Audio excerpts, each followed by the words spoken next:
ਜੀ ਆਪਾਂ ਪਹੁੰਚ ਗਏ ਮੰਦਿਰ 'ਚ ਮਾਨੀਲਾ ਦੇਵੀ ਮੰਦਿਰ ਹੈ ਤੇ ਇੱਥੇ ਆਪਾਂ ਹੁਣ ਵਿਜ਼ਿਟ ਕਰ ਚੁੱਕੇ ਹਾਂ। ਸੋ ਇੱਥੇ ਦੇ ਇਤਿਹਾਸ ਦੇ ਬਾਰੇ ਵੀ ਆਪਾਂ ਗੱਲ ਕਰਾਂਗੇ। ਹੁਣ ਆਪਾਂ ਪਹਿਲਾਂ ਤੁਹਾਨੂੰ ਅੰਦਰ ਲੈ ਕੇ ਚੱਲਦੇ ਹਾਂ, ਉੱਥੇ ਆਪਾਂ ਮੱਥਾ ਟੇਕਦੇ ਹਾਂ। ਸੋ ਪੁੱਛਾਂਗੇ ਪੰਡਿਤ ਜੀ ਕੋਲੋਂ ਵੀ ਕਿੱਦਾਂ ਇੱਥੇ ਦਾ ਇਤਿਹਾਸ ਸੀਗਾ, ਕਿੱਦਾਂ ਇੱਥੇ ਦਾ ਮਤਲਬ ਜੋ ਵੀ ਇਤਿਹਾਸ ਸੀਗਾ, ਕਦੋਂ ਸਥਾਪਨਾ ਹੋਈ, ਆਪਾਂ ਸਾਰਾ ਕੁਝ ਪੁੱਛਾਂਗੇ। ਆਓ ਪਹਿਲਾਂ ਆਪਾਂ ਅੰਦਰ ਮੱਥਾ ਟੇਕਦੇ ਹਾਂ।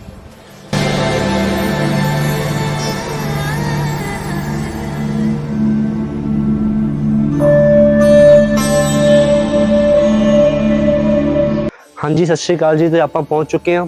ਸੋ ਆਪਣੇ ਨਾਲ ਪੰਡਿਤ ਜੀ ਹੈਗੇ ਨੇ, ਤਾਂ ਆਪਾਂ ਇਹਨਾਂ ਕੋਲ ਕੁਝ ਸਵਾਲ ਜਵਾਬ ਕਰਾਂਗੇ ਤੇ ਇਸ ਦੇ ਬਾਰੇ ਆਪਾਂ ਪੁੱਛਾਂਗੇ मंदिर के बारे, इधर का इतिहास की है।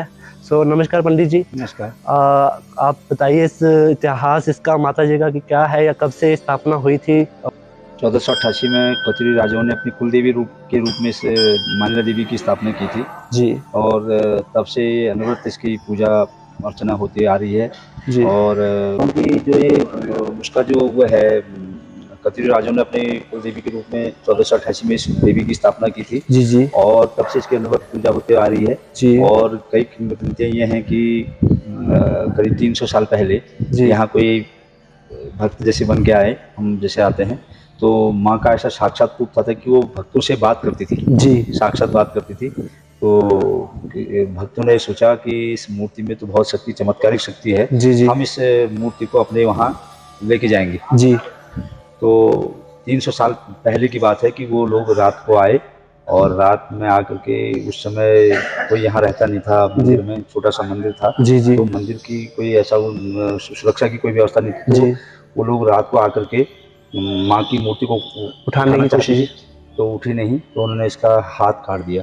अच्छा। और हाथ काटने के बाद वो यहाँ से इसको ले गए। जब हाथ कटा तो माँ ने बताते हैं कि आवाज़ लगाई जी, और आवाज़ लगाई तो बताते हैं कि हमारी जो दादा परदादा लोग उस समय पूजा देखते होंगे, पूजा का कार्य, तो उनको आवाज़ आई और उन्होंने उसको सपना समझा। उस देर रात में वो जो बात आवाज़ आई उसको सपना समझा जी, उसका कोई ध्यान नहीं दिया। जब प्रातःकाल ब्रह्म मुहूर्त में आकर के माँ भगवती का दर्शन, स्नान और श्रृंगार वगैरह होता है जी, तो वो जब देखा तो उस समय माँ का जो कपड़े थे वो अस्त व्यस्त थे। उसके बाद जब नहलाया तो देखा कि हाथ कटा है जी। फिर उन्हें याद आई कि यार मुझे तो रात को आवाज़ भी आई थी जी, जिसको मैं सपना समझ रहा था, ये तो हकीकत है। तो उन्होंने लोगों को बताया कि ऐसी सी बात सुबह यहाँ हुई है रात को जी। तो लोगों ने भी आश्चर्यचकित हुए कि ऐसा क्या हो गया जी। और उसके बाद उन्होंने इस हाथ को ढूंढने के लिए सब लोगों को बताया, तो लोग ढूंढने के लिए निकले जी जी। तो जाकर के जो ऊपर मल्ली मानिला मंदिर है जी जी, वहाँ तक पहुँचे तो वहाँ जाकर के हाथ मिल गया था। तो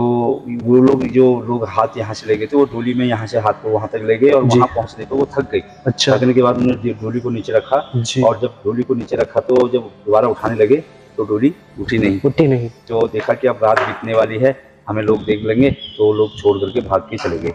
तो इन लोगों को वहाँ पर डोली मिली और फिर सबने ये फैसला किया कि हाथ तो अलग हो गया और यहीं इसका एक मंदिर का निर्माण करेंगे। तब जाकर के वो शक्तिपीठ मानिला जी जी की स्थापना हुई। पंडित जी ने जैसे कि बताया इस मंदिर के बारे में, इतिहास के बारे में। पंडित जी आप यहाँ पे देख सकते हैं ये कुछ और भी जगह बनी हुई है, इनके बारे में आप थोड़ा सा विस्तार से बताएं। यहाँ पे पंचमुखी हनुमान है, जो पहला मंदिर है पंचमुखी हनुमान है और दक्षिण मुखी हनुमान है जी। इनका भी विशेष महत्व है। बगल में राधा कृष्ण का मंदिर है जी, और ये आपका अपना लक्ष्मी नारायण मंदिर है जी जी। और इधर अपने सत्संग हॉल है, इसमें आकर के लोग पूजा पाठ जी जी भीड़ भाड़ में यहाँ करते हैं जी। बगल में राम मंदिर है जी, राम दरबार, और अगर उसके बगल में नव दुर्गा मंदिर है जी, नव दुर्गाओं का मंदिर है जी जी। बगल में आपका शिवालय शारदेश्वर सिद्धेश्वर बाबा हैं जी, और बगल में गणेश जी का मंदिर है जी। यहाँ संग्रहालय है हमारे उत्तराखंड के लोक देवी देवताओं का समूह जी जी की मूर्तियों को यहाँ पर स्थापित किया है, जो कि हमारे गांव में छोटी छोटी पत्थरों से बनाई रखी जाती है जी जी। उन मूर्तियों को आकार दिया गया है, जिनको एक संग्रहालय के रूप में यहाँ पर स्थापित किया गया है जी जी। तो ये है, ये कल्प वृक्ष है, ये भी अति प्राचीन है, इसको भी मंदिर के साथ का यानी ये भी सदियों पुराना वृक्ष है, जो कि आज बहुत पुराना प्राचीन हो गया है, लेकिन ये सदाबहार हरा भरा रहता है जी। इसका वह है, और इसके नीचे बैठने से तनाव और दुख दर्द है, अपना ब्लड प्रेशर जो अपना कष्ट जो है सभी दूर हो जाते हैं। जप और तप करने से और लोगों की कामनाओं को पूर्ण करने के लिए भी यहाँ पे परिक्रमा और लोग यहाँ पे चुनरी चढ़ाते हैं, छत्र चढ़ाते हैं और अपने अपनी श्रद्धा के अनुसार कोई छत्र चांदी का चढ़ाता है तो कोई चांदी का चढ़ाता है, कोई सोने का चढ़ाता है। अपना अपना जो श्रद्धा भाव है भंडारा आदि दिन होते रहते हैं और भक्तों की कामनाओं को भी माँ भगवती जो श्रद्धा भाव से भक्त आता है उसकी भाव कामनाओं को जरूर पूरा करते हैं और उसका वो है। और इस प्रांगण में 2 पांडव युगीन मंदिर भी हैं जो इनको पांडवों ने बनाया है, जो दिख रहे हैं छोटे छोटे। जी बिल्कुल। हाँ, तो इनको कहा जाता है कि पांडवों ने अपने अज्ञातवास में इन मंदिरों का निर्माण किया और इसमें एक किंवदंती ये है कि इसमें यदि ध्यान लगाया जाए, ध्यान से सुना जाए, जो इसमें युद्ध के बाजों की आवाज आती है, जैसे कि नगाड़ा आज भी आती है, ढाल तलवार, हाँ आज भी आती है जी, ढाल तलवार और उनकी आवाज आती है जी, और उसको सुनाई देती है, कई भक्तों को सुनाई देती है। क्या बात। और कुछ लोग कहते हैं कि हमें नहीं सुनाई देती जी, जी। तो ये कहते हैं कि कुरुक्षेत्र से जब पांडव और कौरवों का युद्ध हो रहा था जी, उस समय जो युद्ध की बाजे बज रहे थे उसकी आवाज यहाँ आती है जी।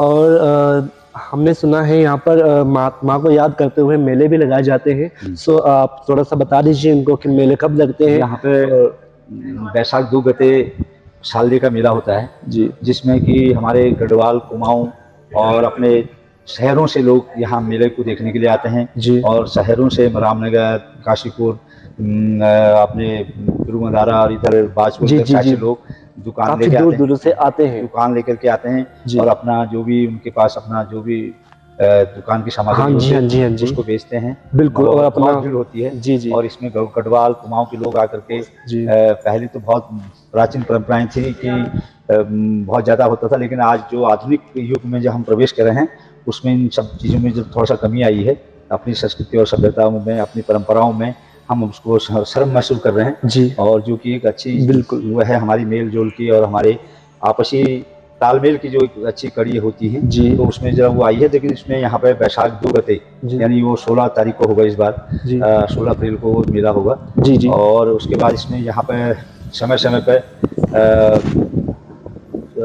देवी भागवत जी जी और सहस्त्र चंडी और अन्य अनुष्ठान, अखंड रामायण पाठ किए जाते हैं और इन सब को याद करते हुए सब कुछ किया जाता है, हवन वगैरह। सो जो भी यहाँ पर हमारे दोस्त मित्र जो भी भाई बहन नहीं पहुँचा है, तो ये उत्तराखंड में स्थित मंदिर है और ये माँ मानीला देवी के मंदिर से नाम से जाना जाता है। सो बहुत बहुत धन्यवाद पंडित जी, आपने हमें बताया इस मंदिर के बारे में। जो भी यहाँ पर नहीं पहुँचा है तो जो जरूर पहुँचने की कृपा करें और कोशिश करें और अपने दुख दर्द माँ के साथ साझा करें। तो धन्यवाद। जय खुश।